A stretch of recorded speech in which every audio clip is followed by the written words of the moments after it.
Hey, okay, buckle up. I got a crazy story for you. So, by now, you probably know that Christopher Columbus was the guy who was credited for discovering or introducing the New World to Europeans. And then later, it was named after Amerigo Vespucci.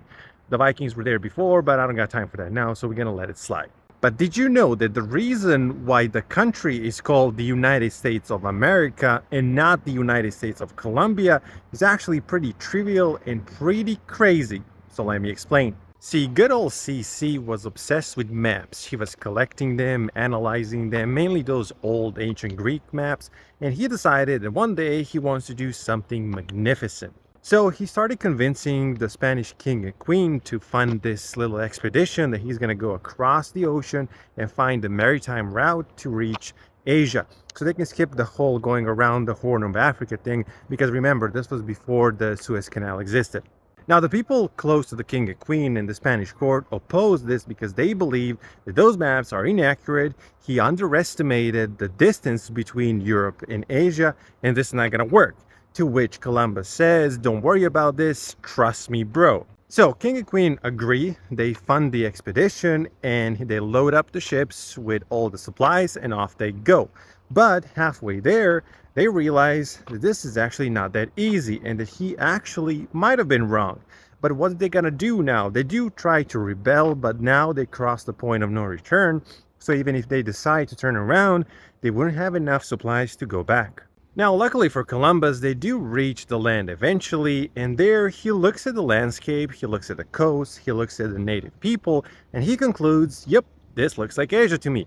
Because at the time, they were familiar with the Southeast Asia, so he saw that tropical vibe, so he assumed, yep, this is it. Now, sometime later, another explorer, another Italian, shows up, Amerigo Vespucci, and he's sailing down the coast of South America when he actually noticed that this is not Asia. This is something different, a new world, so to say. Now, at this point, he starts writing some letters back to his patron in Italy, in which he actually claimed that this new world is the new world and not Asia. Now, some of these letters eventually get published in Italy, and media back then wasn't really different than today, so they started embellishing it a little bit, adding some crazy, savage details about this new world, and things get heated up. Eventually, these letters end up in the hands of a French count, who then passes them on to his little geographic society. I think it was a cult.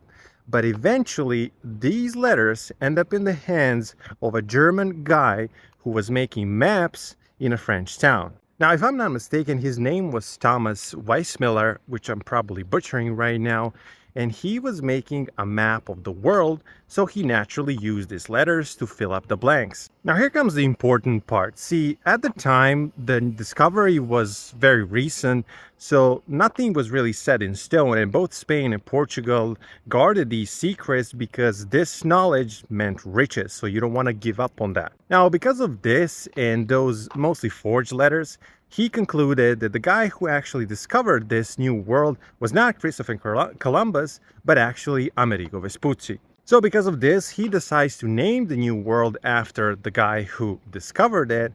And because traditionally continents were named with the feminine names like Africa, Asia, Europe, or Europa, he names the continent America.